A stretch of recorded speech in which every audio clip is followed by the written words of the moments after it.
Hello, everyone, and thank you for joining us today. My name is Danielle Fisher, and I am the event manager here at ECO Canada. And today's session is called Driving Business Success Through DEI, a Guide for Employers in Fostering an Inclusive Workplace.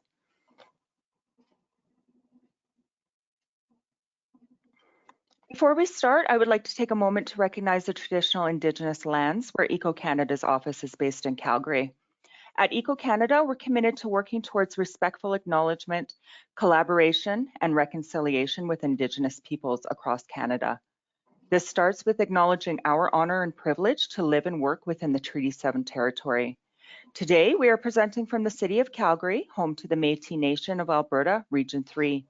We would also like to take this time to acknowledge the traditional territories and oral practices of the Niitsitapi, home of the Blackfoot Confederacy, which includes the Siksika, the Piikani, and the Kainai First Nations, and the Tsuut'ina Goodstoney, which includes the Chiniki, Bearspaw, and Wesley First Nations. Before we start, there are a few housekeeping guidelines for today's session to ensure that everyone can enjoy and participate in our session effectively. All participants are muted, so please check your audio settings to ensure that you can hear us properly. If you're experiencing any technical issues, please use the question box and select ECO Canada, the organizer, and I will do all that I can to resolve the issue. Today's webinar is being recorded and will be made available to you on demand within the next 24 hours. Everyone who registered for the webinar will receive an email with a link to the video. Any questions that you have about the presentation or today's topic can be submitted through the chat box or question box. We will have dedicated time after the presentation to answer any questions from the audience. Finally, we really want to know what you think about our webinars and how we can keep improving. You will be sent a short survey after the webinar ends. Please let us know what you think and if you have any comments or suggestions about the webinar.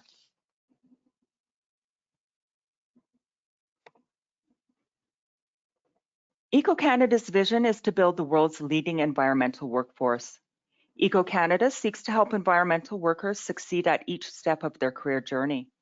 To do this, ECO Canada has developed programs tailored to individuals at different stages of their career. For those looking to enter the environmental workforce, ECO Canada provides training through the BEAR program and accreditation for environmental programs at post-secondary institutions. ECO Canada also provides opportunities for new workers to break into the environmental sector through our wage funding for co-op students and recent post-secondary graduates. For those already employed as environmental workers, ECO Canada provides the Environmental Professional, EP, and Environmental Professional in Training, EPT certifications, and EPT students. Lastly, ECO Canada provides opportunities for those with vast experience as environmental workers to provide guidance and direction to ECO Canada's products and programs through advisory committees and emeritus memberships.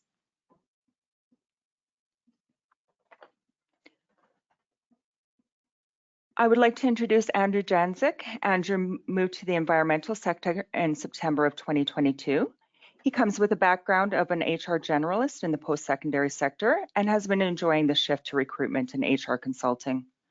Andrew is passionate about providing positive recruitment experiences to all candidates. It is Andrew's belief that a fair and equitable recruitment process will not only leave the candidate with a positive view of your organization, but will also provide a vast array of ideas and experiences that can maximize your return on investment. The recruitment process is a window into your organization. Inclusivity, diversity, equity, and accessibility start here.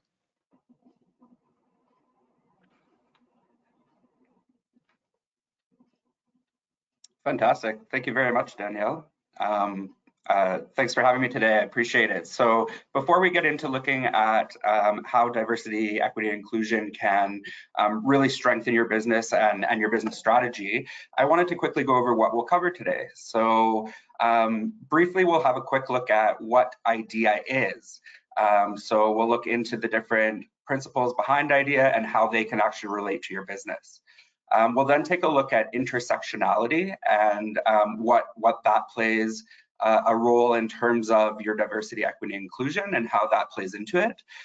We'll then look at unconscious bias. So we'll take a look at the different biases and how unconscious bias is formed, how those different biases actually do implement and kind of address different concerns within your business strategy. So we'll look at how that impacts that. Finally, we will also look at some different ideas for checklists for you. So for diversity, equity, and inclusion, you can actually go through different checklists that we have. Unfortunately, they are not available as of today, but they will be within about a week or two. So we'll definitely that'll be available for you, and we'll kind of go through how those checklists can help you audit your idea or your diversity, equity, and inclusion within your business, and how that can strengthen your business strategy as you grow. And then some final kind of steps for moving forward, and you know, how you can address that in a tangible way, and how you can actually make diversity, equity, inclusion, and accessibility a part of everyday life in your organization, and implementing the strategy within the organization.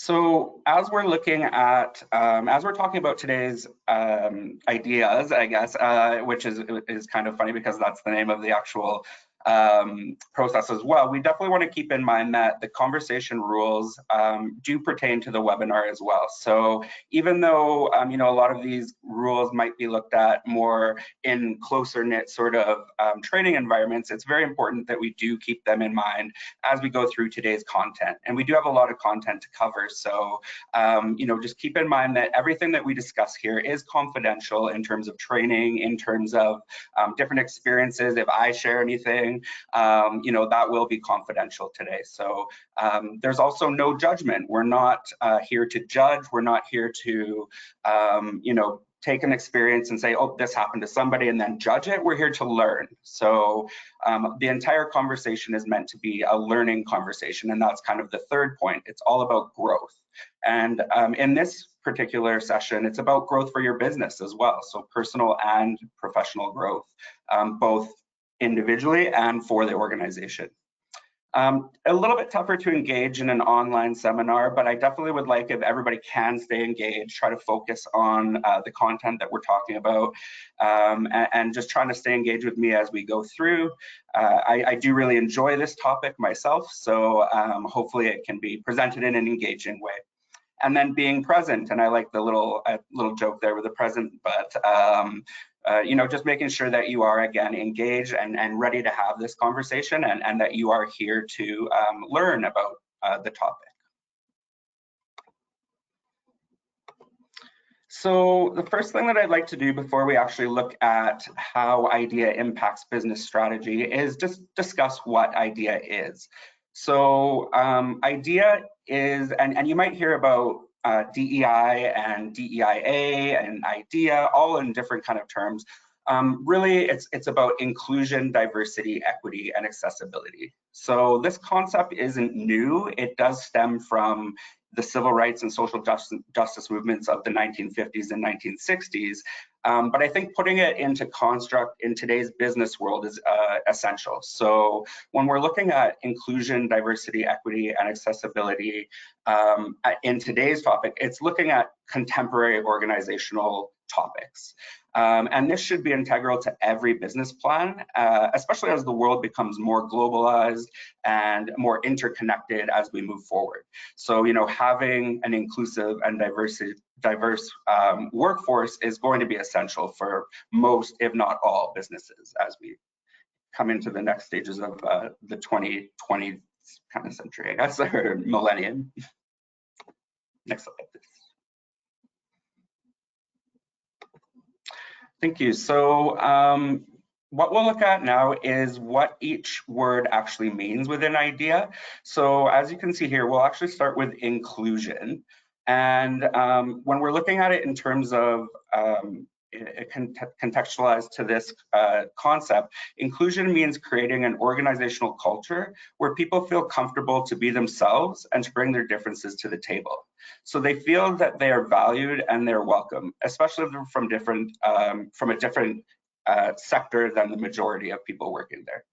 Inclusion is necessary, especially for a diverse workforce, because it ensures everyone, no matter who they are, is heard and able to contribute. Furthermore, when you have an inclusive culture, employees are more likely to bring their authentic selves to work and not try to cover up who they are. Just gonna have a quick sip. Next, we'll move on to diversity. Diversity encompasses all the ways in which people are different, including visible differences and less visible differences. This includes, but is not limited to, race and ethnicity, gender, culture, background, class, religion, sexual orientation, disability, language, and life experiences. All these differences shape who we are as human beings, and they influence our perspectives. Equity, or the E in IDEA, refers to working towards fair treatment, access, and opportunity for all people by striving to identify and eliminate systemic or individual barriers that prevent the full participation and engagement of groups and individuals. We'll go through equity more in depth in the next slide. Before we go to the next slide, though, I did want to quickly chat about accessibility as well. And accessibility is a piece that you don't always see included in the DEI or IDE, and it's a very important piece. So it refers to the design of products, devices, services, or environments for people who experience disabilities. And when we talk about accessibility, we need to understand that there are different barriers that can take on many different forms. So it might not just be a physical disability. It could also be attitudinal, communication, policy, programmatic, social, and transportation. So there's a lot of different types of, I guess, disabilities that can affect accessibility, and they're not always visible. Next slide, please. So on this slide, I like to just kind of highlight what inclusion means to everybody. And I think it probably means something different to a lot of people. So maybe just take a second and think about what inclusion means to you and what comes to mind if you're thinking about inclusion, in particular, I guess, in the workforce as you're looking at business development. So, you know, just take a second and think about that. And even as I get into kind of the more standard definition of inclusion, kind of think about what it means to you. So the practice, inclusion in terms of how we see it in the workforce and business strategy in terms of DEI, inclusion is the practice of creating an environment where everyone feels equally valued and respected for their individuality. Inclusive environments ensure that every person can participate fully in organizational life and has equal opportunities to leverage their talents, skills, and potential. So including every type of individual in the workforce and making them feel like a valued member of the workforce. So if we're looking at equity on the next slide, you can see that you know, there's a big difference between equality and equity. So when we're looking at equality, we think of it in terms of that an individual group of people is given the same resources or opportunities. So everyone is actually provided with the same resources, same opportunities, but then it's up to that group to you know, get it done on their own. On the other hand, equity recognizes that each person has different circumstances and allocates the exact resources and opportunities needed to reach an equal outcome. So there's a little bit more going into it, ensuring that people are actually going to receive the same outcome. A great example of this that I always like to kind of go back to as a recruiter is on the hiring side. So when an organization is hiring for a position and they post a role on their website, we call that equality. They're giving each person that, an opportunity to apply for the role, regardless of their gender, age, sexual orientation, ethnicity, and etc. What equity does, on the other hand, is recognize that each person has different circumstances. So we can take into account someone who has a disability and maybe can't use a computer, or perhaps we're looking at Indigenous communities who live in a further away community and they don't have access to the technology necessary. So equity takes it one step further and allocates the resources and opportunities needed to reach an equal outcome. Another example would be, to piggyback off that last example a little bit would be when organizations partner with Indigenous communities and host job fairs in traditional communities rather than in big cities or online webinar events. So kind of thinking about how equity can help drive us towards the end goal, which really is justice. So these are kind of the main points along the IDEA strategy. Now, accessibility comes into play throughout the entire inclusive, diverse, and equal or equity-based practice throughout. So, making sure that all of these things are accessible for everyone. On the next slide, we can see that one of my favorite kind of illustrations for showing the difference between I guess a reality and then equality, equity, and pure justice is kind of highlighted here. So on this slide, we can see that in reality, the one person has a totally unfair advantage to see the baseball game. They're enjoying it way up here. One person can see it, but it's not a great view. They're down here. And then another person is actually in a hole and they can't see anything. And that's kind of reality, unfortunately. A lot of people have different outcomes, and we'll look at that as well. But and that's just kind of how it is. So what equality does is tries to balance that.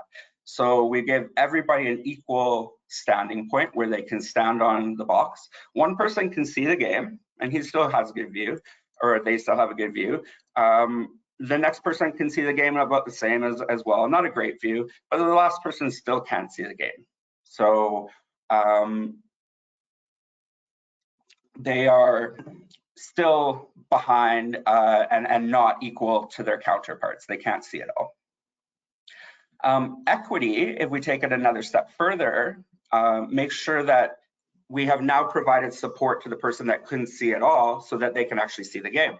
So the person standing can still see the game, the person in the box can see the game, and now the very furthest person on the right can see the game, which makes it a little more fair for everybody.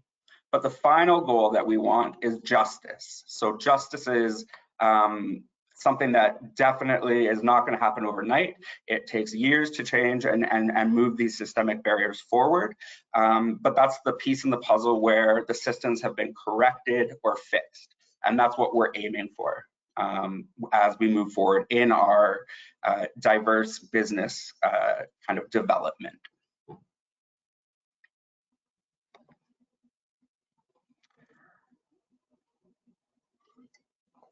So what I'd like to talk about before we move into actually looking at different checklists and how they can help you with your DEI strategy is understanding intersectionality. So intersectionality is the acknowledgement that everyone has their own unique experiences of discrimination and oppression.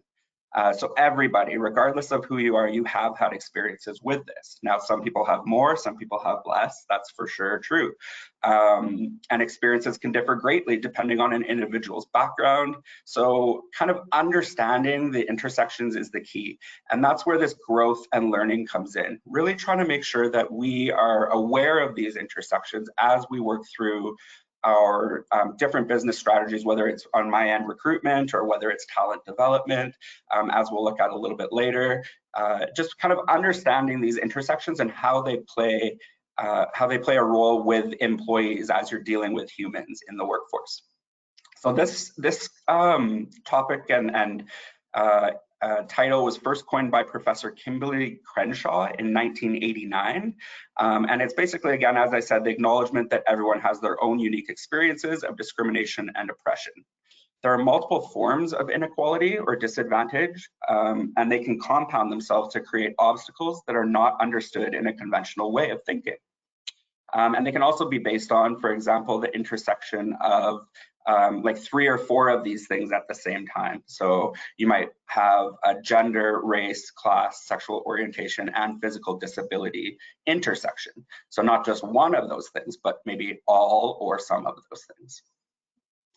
So kind of understanding that people come from that background, which is kind of common sense in a way, but it's also very important to think it through and break it down in terms of how that impacts your relations. So in the business world, understanding intersectionality is an important part of practicing inclusion because it defines how different facets of identity contribute to our unique perspective and team participation, as well as the ways in which different types of discrimination overlap with one another. So an example on the next slide of an intersectional lens, and this is just one example of thousands of combinations of intersectionality, but this is one example. You could be a person of color, a woman, have a mental health issue and or disability, and be part of the 2S LGBTQ+ community.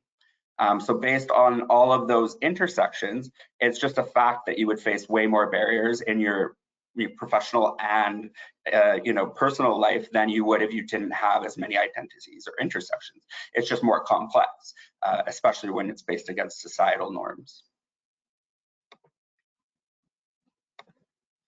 So as we move forward and kind of understand intersectionality, we can then look at what bias means. And bias does sort of stem from some of those intersections as well as kind of our backgrounds. So bias is a strong inclination of the mind or a preconceived opinion about something or someone. A bias may be favorable or unfavorable. That is a bias in favor or against an idea. So you can have a positive bias, you can have a negative bias, and we all do. We all have these different biases.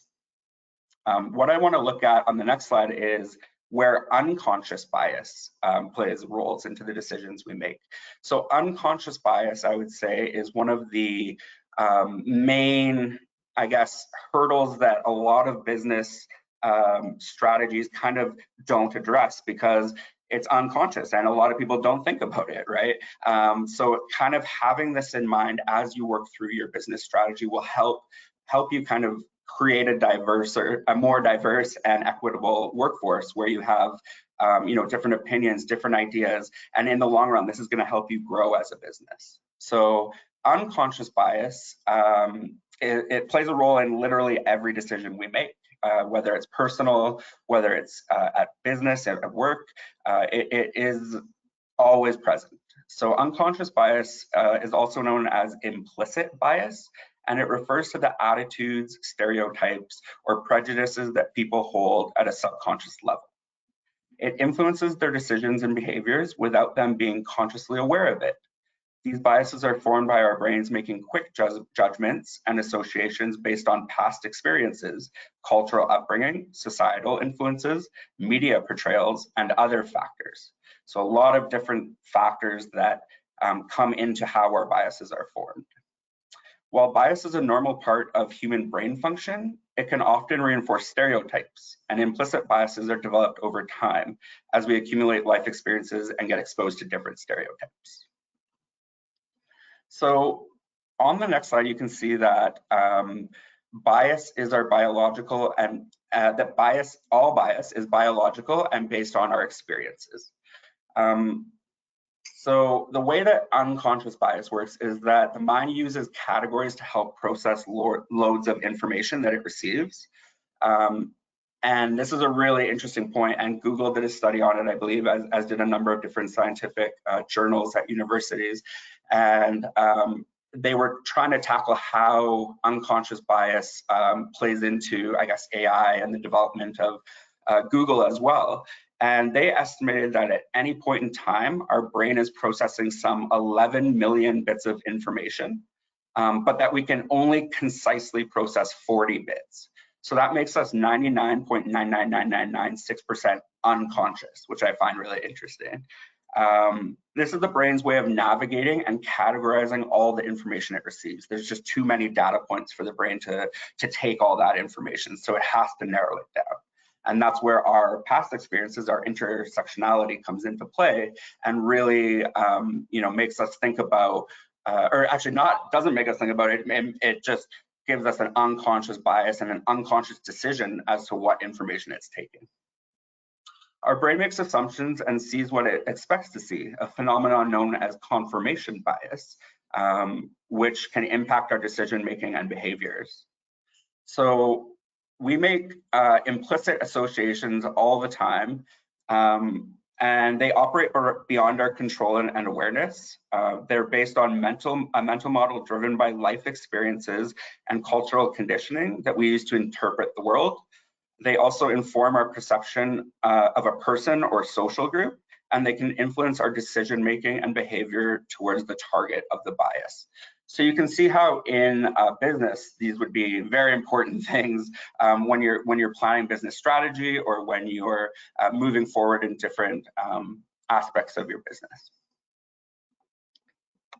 So I just quickly wanted to highlight some of the different types of biases. So have a moment quickly and think about the different biases that you know of, that you are familiar with, that you've maybe heard of. We might go over some of those today. There are a lot of different types of biases. We're going to focus on 5 main ones today.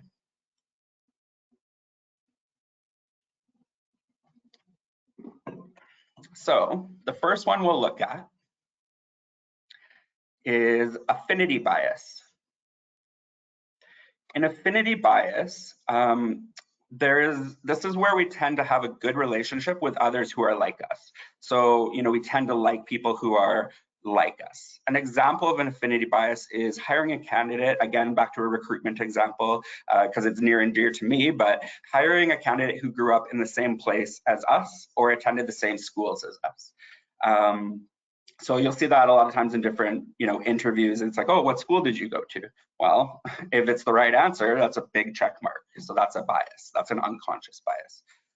In the workplace, this can mean that you're not making business decisions based on skills or competencies, but on personal attitudes or attributes. So, that's something to watch out for as you're going through your kind of DEI checklist as well.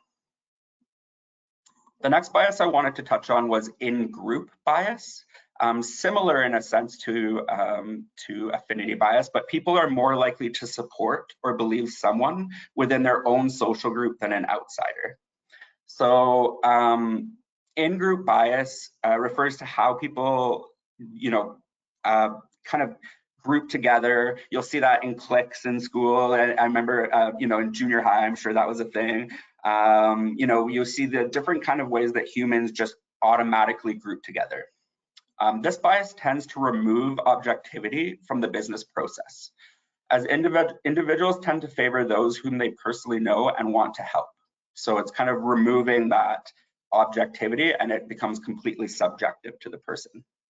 Not just in hiring, but also in performance management, where you're maybe, having different reviews of people, and just that little unconscious bias is playing a role for a lot of different people.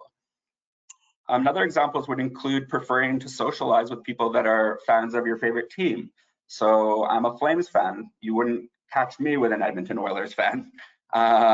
So, these kind of things are all unconscious biases. Congregating in your own age group at work, that kind of thing. In-group bias is a big component of prejudice and discrimination, and it leads people to extend extra privileges to people in their own in-group while denying that same courtesy to others. This creates unequal outcomes for different groups.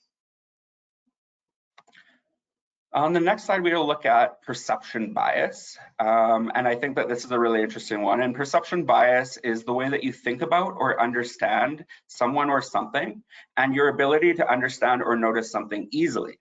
So basically, an example of a perception bias would be a team member who doesn't invite another team member to an after social event because they assume that person wouldn't share the same interests. So maybe they were going to view a movie or go to have a coffee, and you just assumed the other person didn't like movies or didn't like coffee.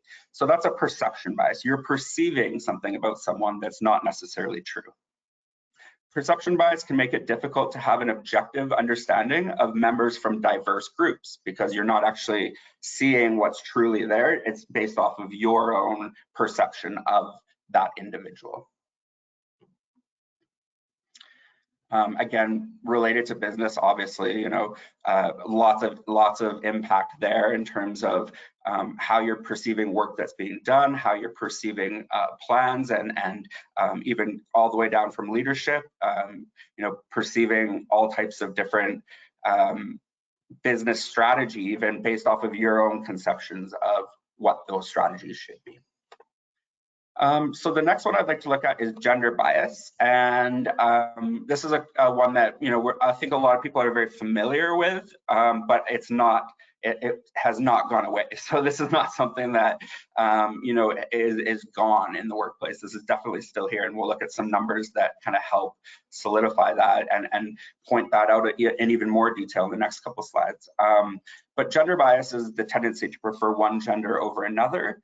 It is a form of unconscious bias or implicit bias, which occurs when one individual unconsciously attributes certain attitudes and stereotypes to another person or group of people.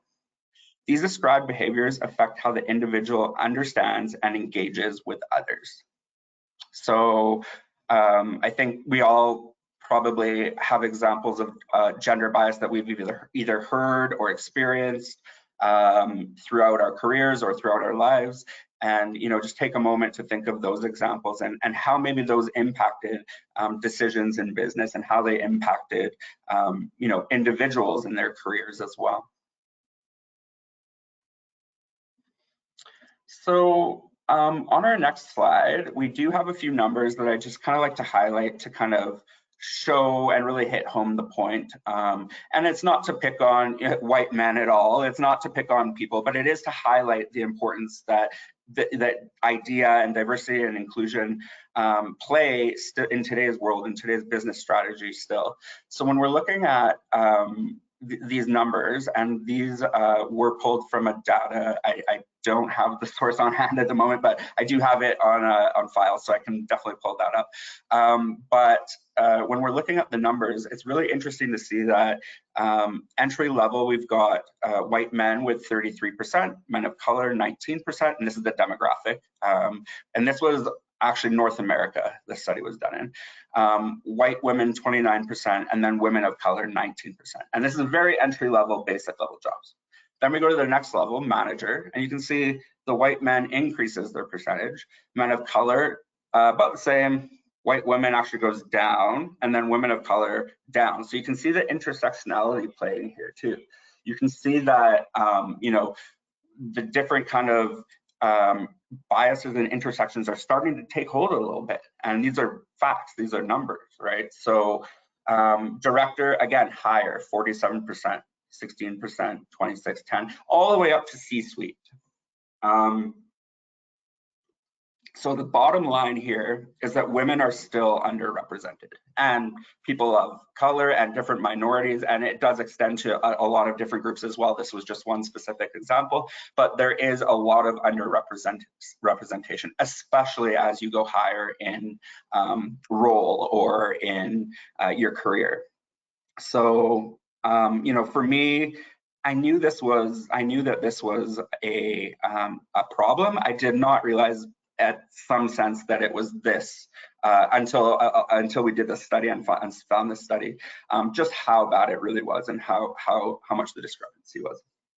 And it hopefully will start to get better as we start to see more programs coming into place, more training, more systemic changes. So that's kind of the goal.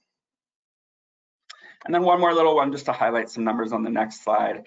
Again, white sounding names on resumes are 75, again, from a recruiter's perspective, are 75% more likely to get an interview than identical resumes with Asian sounding names. 50% more likely to get an interview than identical resumes with Black sounding names. 25% more likely to get an interview than resumes with Latino sounding names, and 40% of resumes with male names are more likely to get an interview than female names. So again, some huge discrepancies in the numbers. And it's shameful actually, but hopefully as we go forward, this will again be addressed. So what I'd like to spend the next portion of the webinar on is kind of taking a look at some more concrete ideas as to how you can implement the ideas that we've talked about. So implement, training around unconscious bias, around intersectionality, around IDEA, which we can definitely build out more as well as we move forward. But this is looking more at kind of some concrete sort of checklists or categories to consider. So in the last month, we've created at EcoCanada a number of checklists that can help you audit your organization's IDEA practices. So we've gone through and created the 5 kind of main categories that we wanted to really look at and really kind of get into from a business strategy perspective. So these categories are recruitment, retention, training and development, performance management, and business development. Obviously, there's a lot of other categories in a business and involved in your growth, but these are the main ones that we wanted to focus on in terms of IDEA and DEI for the next kind of year or so, just to really kind of pinpoint the scope. So as I mentioned before, unfortunately, these checklists are still in production in terms of just the marketing. Everything has been created. They should be available in 2 to 3 weeks. So hopefully we'll have that on the link that we'll send you or on the website that we'll have available for you. So stay tuned for those. But again, this is a great place to start in terms of auditing your IDEA practices. When we're thinking about these different categories and different checklists that we've created, I think it's really important to also think about the why. So why is this an issue in each category? Why is IDEA important for the business strategy and the ROI, the return on investment for the business strategy? Why does IDEA impact every kind of aspect of our organization, and how can we use it to actually create growth? So try to think about those things. I mean, one of the key things that comes to mind for me is just as I kind of studied the concept of DEI and studied different courses and material, is just how important it is for your organization to have diverse ideas and different ideas, because otherwise it just runs stagnant, just like a pool of water sitting there that you wouldn't want to drink from. So, making sure that there's that ever-flowing kind of new ideas and new concepts coming in, new beliefs, really does actually have a positive return on investment. Again, as we go through these 5 categories, I haven't included a comprehensive checklist for each of these categories, mainly just due to time. Each category would probably warrant a training session of its own. So, but I did want to highlight some of the main points and some of the cornerstone principles for each topic so that we can highlight the importance of IDEA for business development. So the first topic or category that I'd like to look at and that we created a checklist for is recruitment. Again, one of my favorites, but very important, because this is sort of the this is how you get employees. This is how your organization grows. So these are your building blocks, and that's why I think recruitment is so important in how you diversify your workforce based on your recruitment process. So creating a diverse, equitable, and inclusive recruitment process is essential for building a more representative and effective workplace or workforce. Some of the key points that our IDEA recruitment checklist highlights are focused on job postings, candidate sourcing, the application process, the screening and selection of candidates, feedback and communication, and data collection and analysis. So each one of these, we would have like another breakdown section, and it has checklists based on like, have you done this in your job posting? Have you done this during candidate sourcing? And a lot of those things are we already gave one example. So, making job postings more accessible, sourcing candidates from diverse backgrounds and from different groups, all the way through to your feedback and communication. Are you collecting relative metrics, relative data, so that you can track how your IDEA principles are being implemented and if they're working? So on the next slide, we have our category of retention. And for me, retention is a very important metric. And I think a lot of times people get caught up in, kind of just hiring new employees, but maybe don't always think about how those employees are being retained. And it's very important, especially when it comes to DEI as well. So creating a diverse, equitable, and inclusive workplace isn't just about hiring, as I mentioned, but it's also about retaining and supporting these employees from all different backgrounds. And the best way to do that is to, and these are just some of the key points again from our checklist. There are other points as well, but these are the ones that I found most relevant to today's course. And kind of the main points that I wanted to highlight were creating an inclusive work environment. So making sure that that's something that is in the cards for your organization and that is played out on a day-to-day basis. Anti-discrimination policies, so having things written down can always help kind of drive home those points. Employee surveys and feedback, so getting that information back in a feedback loop is essential for this process.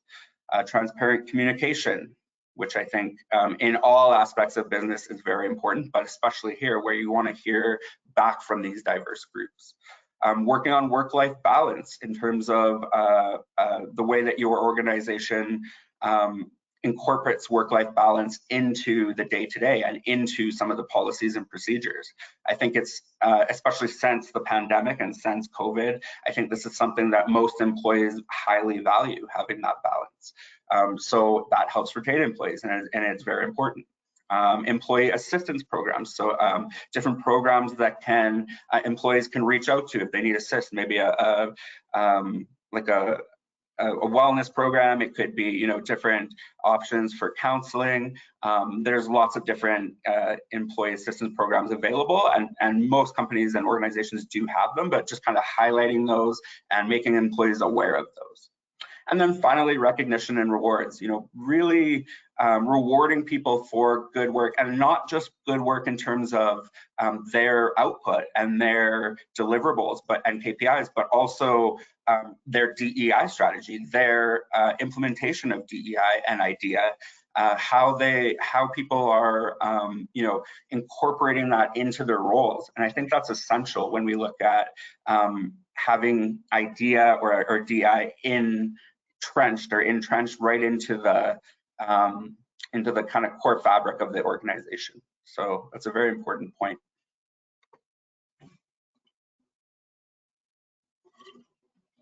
On the next slide, we do look at training and development as the category. So again, essential to have a DEI or IDEA lens when looking at this. Creating a diverse, equitable, and inclusive training and development program is crucial for fostering an inclusive workplace culture and supporting the growth of all employees.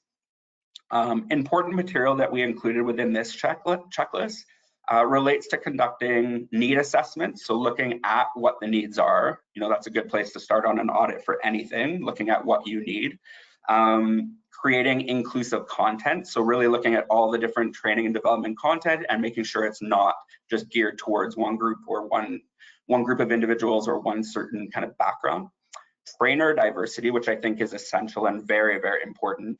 Right now there's still some gaps that need to be filled, but I'm hoping that as organizations develop in the near future, there will be a lot more diversity in terms of who's training and who is actually presenting the information, because we want to have diverse groups presenting that, not just mentors or sponsors. Training accessibility, so making sure that accessibility, again, all throughout is there, making sure that we have accessibility in these concepts and in these checklists. Creating an inclusive learning environment. And then, again, part of accessibility, inclusive for everybody, so that there's different types of learning. There's not everybody likes to read. Not everybody likes to watch a video or a webinar. Not everybody likes certain types of training. So, making sure there's different types of training available for everybody. Unconscious bias training, which you've gone through now, so good job, you guys have done that, and that's great. But unconscious bias training is very important to kind of highlight throughout the entire process of the training and development, as well as moving into performance management. Culture competency training is a big topic these days. So having sessions that train about culture competency, training about different cultures and how to interact, and that's just a growth experience for everybody. So those are good things. And then continuous learning and making sure that you're continually bringing these ideas up and you're continually learning about IDEA and DEI as we move through to different topics that might be hot topics in a few years or so. Hopefully IDEA and DEI will not just fade away. It needs to be entrenched within the business. The fourth checklist that we have is around performance management. So integrating diversity, equity, and inclusion principles into performance management is very important for promoting fairness, transparency, and employee growth. So a couple of the key kind of indicators or key checklist points that you can work on. Again, there are other checklists below each of these points too. It's a pretty in-depth, comprehensive kind of package of checklists, but the key ones that we kind of have listed for today are ensuring that there are clear performance criteria. So making sure that employees are aware of their goals and aware of their what they need to achieve in their role, and that their performance will be based off of certain factors or KPIs. Trying to mitigate all bias in evaluations. So, very hard to do. As I mentioned, all humans have bias, and it's not something that's going to go away. It's just bringing awareness to it. Maybe evaluating with different another person or a panel of evaluators rather than just one person could be a way to deal with that. Providing equal access to opportunities. I think that's obviously very important that everyone has access to opportunities, not just specific groups. Ensuring that there is inclusive goal setting practices. So making sure that goals are not just targeting individuals within the organization, but actually fair for everybody, inclusive for everybody, and that everyone's aware of those goals and targets. Providing accommodations and support. So when you're managing performance, really look at, is there something else that's in play here? Something to do with maybe unconscious bias, intersectionality, who is this person? What are they thinking? What support do they need from me or from us? How can we help that, and how can we provide that accommodation? Now, obviously, there are business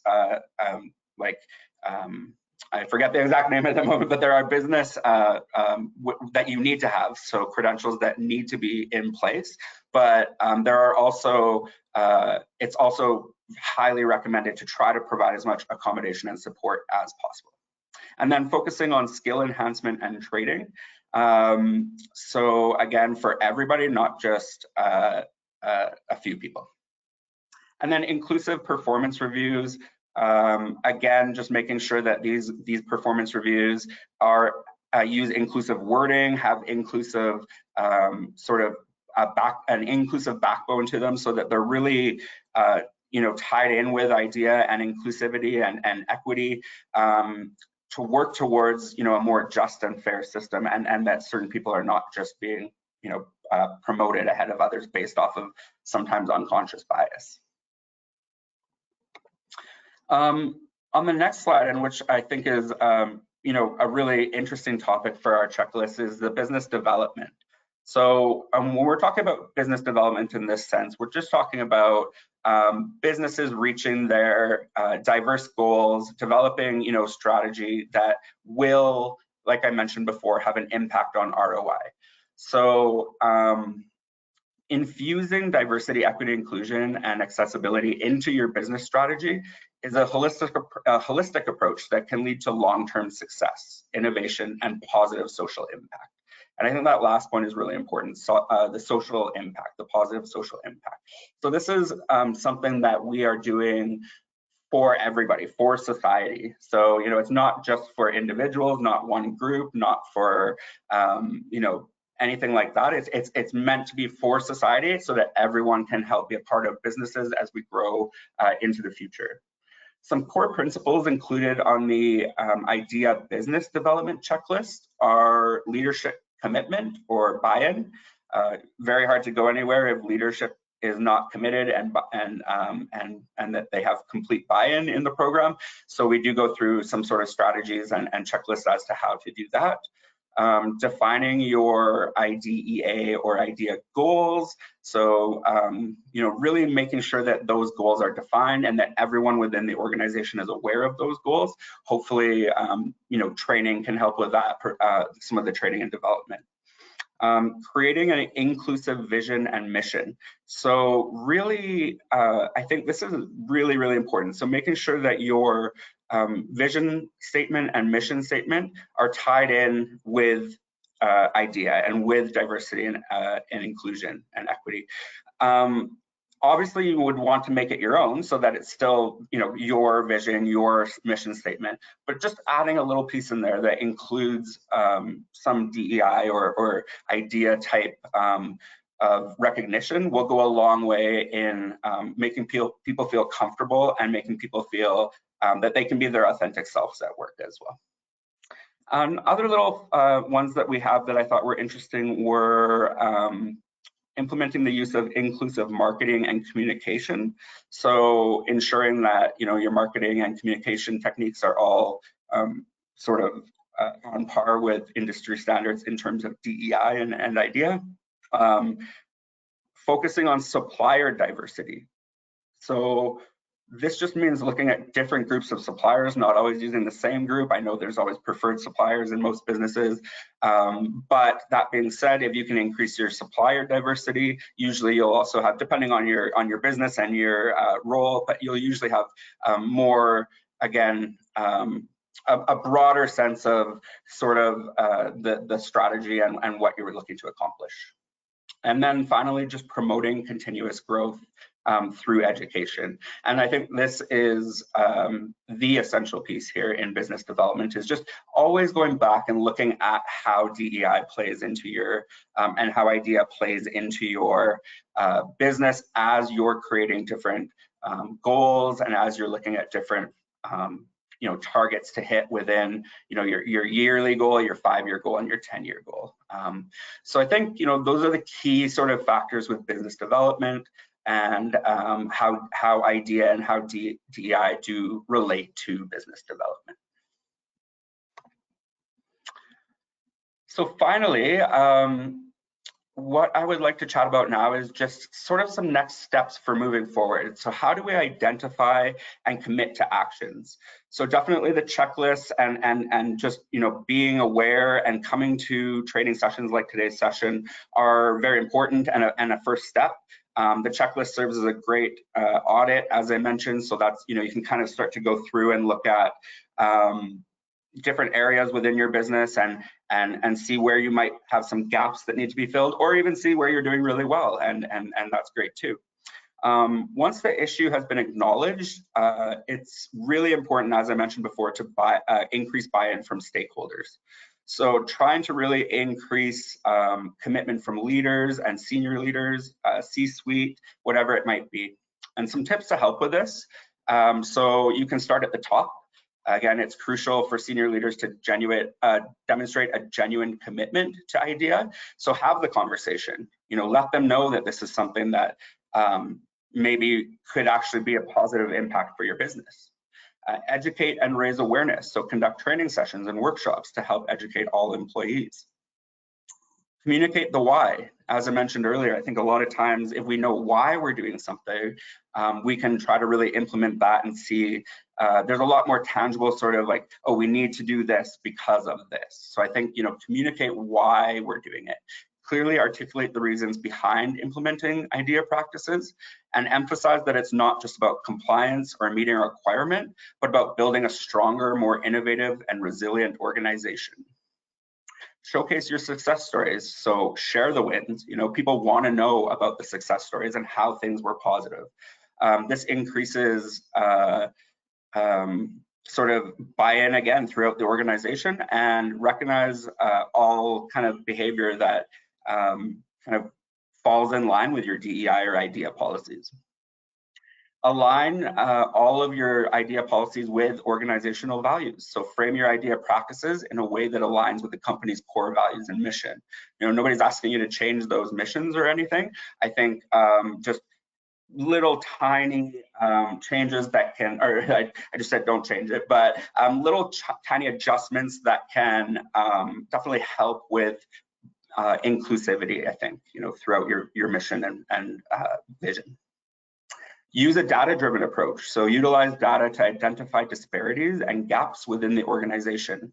Again, this can help with leader buy-in. And my experience with leaders, there's nothing they love more than metrics that say we can make money or have positive impact on our growth for our business here. So use that data, and that's a great way to do that. Establish employee resource groups, or ERGs. So ERGs can be a powerful way to foster a sense of belonging and provide a platform for employees to connect with others who share similar backgrounds or interests. So employee resource groups, I think, and it could be informal or it could be formal, but I think both types are very valuable. People can get together, discuss, share ideas, share different experiences, and it's a great way to learn.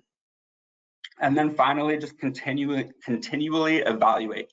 So I can't stress this enough, even though it's a very hot topic right now, I think it's not going away, especially the more globalized and interactive we become as a world economy. This is not something that's going to go away. So IDEA won't be won overnight. Just continually evaluate your practices and procedures and policies, and update them with new strategies. Continually look for ways that people can become more inclusive within the organization. And really, I think those are kind of the key principles. If we go to the next slide, yeah, just the key principles that we wanted to chat about today. We had a lot of content to cover, and I really appreciate everyone for staying focused during all that content. We looked at unconscious bias, we looked at intersectionality, we looked at IDEA and how it kind of works in your business strategy, and then we looked at the 5 different kind of categories or checklists. And I think that's an excellent place to start in terms of auditing your business with IDEA practices and principles. So we've included a link here. This is a link to our HR services website, and that's where you can get a hold of our HR services team who put together the DEI checklist, including myself and my colleagues. And we should have those DEI checklists available within 2 to 3 weeks. So please do look back on this link or on our website if you're interested in those checklists. I think they should be up and running fairly shortly. And I'd really like to thank everyone today. Before I hand it back over to Danielle, I don't know if you wanted to say anything, but for having this conversation and coming to chat about this and just learning. Nobody's, well, some people are, but a lot of people are not pure experts in DEI or IDEA. And I think continuing to have this discussion and continuing to grow is how we will all become better and how we will all help implement this within our business. And then again, as I mentioned, you're going to see growth in your business when you implement this, and you're going to see a higher return on investment. So I'd really like to thank everyone for chatting with me today about this. Wonderful presentation, Andrew. Thank you so much. I found it incredibly informative. I think there's some wonderful resources in there for employees and job seekers alike. We do have one question that I thought I'd ask you just before we finish our webinar today, and that is there a place where we can get cultural competency training here in Alberta? That is a great question. I do know there is. I would have to check into which ones would be probably the go-to or the kind of best ones in the industry. I think I have a couple ideas off the top of my head that I already think of, but I don't want to just spit them out. So you can definitely reach out to myself or to Danielle. I can provide my email. I don't mind doing that. If anybody has other questions too that they'd like to ask directly to me, I have no problem with that. So I'll just, is there a chat? Yeah, I can put it in the chat here. Yeah, you can absolutely put it in the chat there. And if you wanted to reach out with Andrew with any further questions, we can certainly accommodate you there. There is another question. Is there actual software available to stop unconscious bias when it comes to recruitment? That is a great question.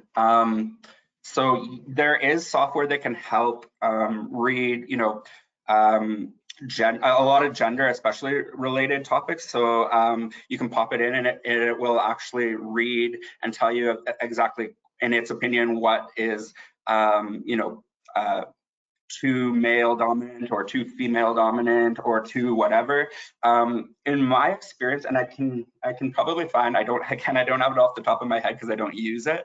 I could probably find the best practice ones. In my experience, in my experience, I've found that even those AI services, and even they can still be biased, so they can still have inherited programmed bias, which is really interesting. So be careful with that. It's not just a one-stop shop, kind of put it in there and you're good to go. It definitely can help, and it's a tool that you can use to kind of increase your awareness. I actually had one the other day, but it's slipping the tip of my tongue, and I was looking at it, and they are interesting. And I think as we program them better, or we can program them to look for more unconscious bias, they will become better. I just don't think we're fully there yet.